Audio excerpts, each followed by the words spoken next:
prima parte dell'epoca di Roma non c'era differenza fra agricoltori e soldati. Gli stessi che la mattina erano a lavorare la terra, in caso di necessità diventavano soldati. È per questo che esiste una sostanziale equivalenza fra attrezzi agricoli tradizionali e armi da guerra tradizionali.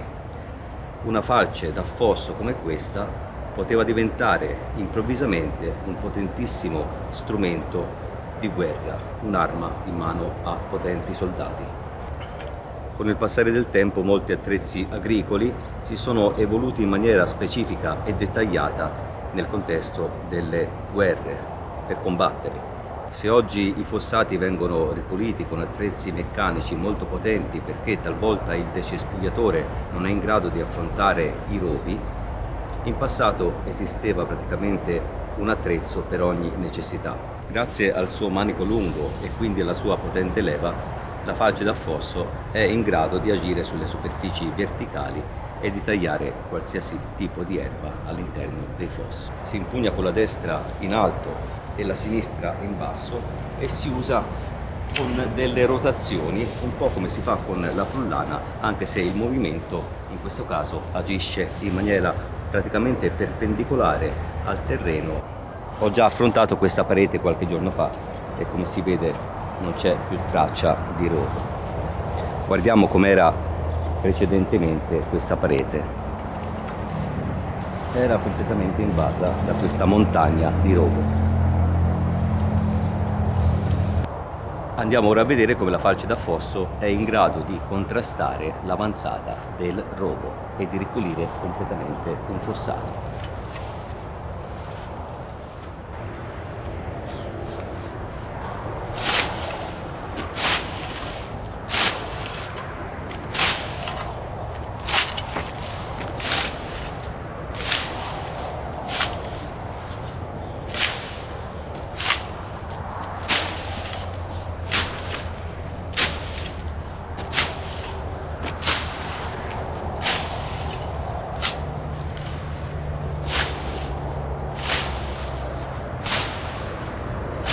Come si vede in pochi secondi, la differenza fra il prima e il dopo è già piuttosto netta.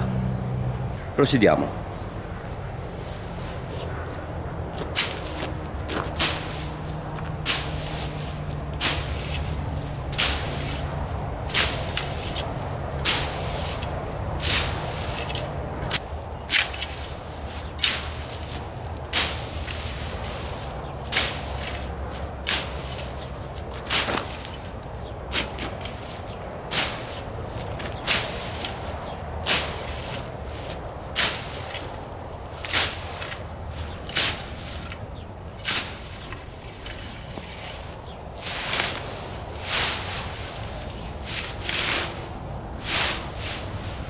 Il manico lungo della falce d'affosso consente di evitare di entrare direttamente in contatto con i pruni del rovo che, come si sa, sono uncinati e altamente insidiosi.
buon utilizzo degli attrezzi agricoli tradizionali e buon solstizio d'estate a tutti.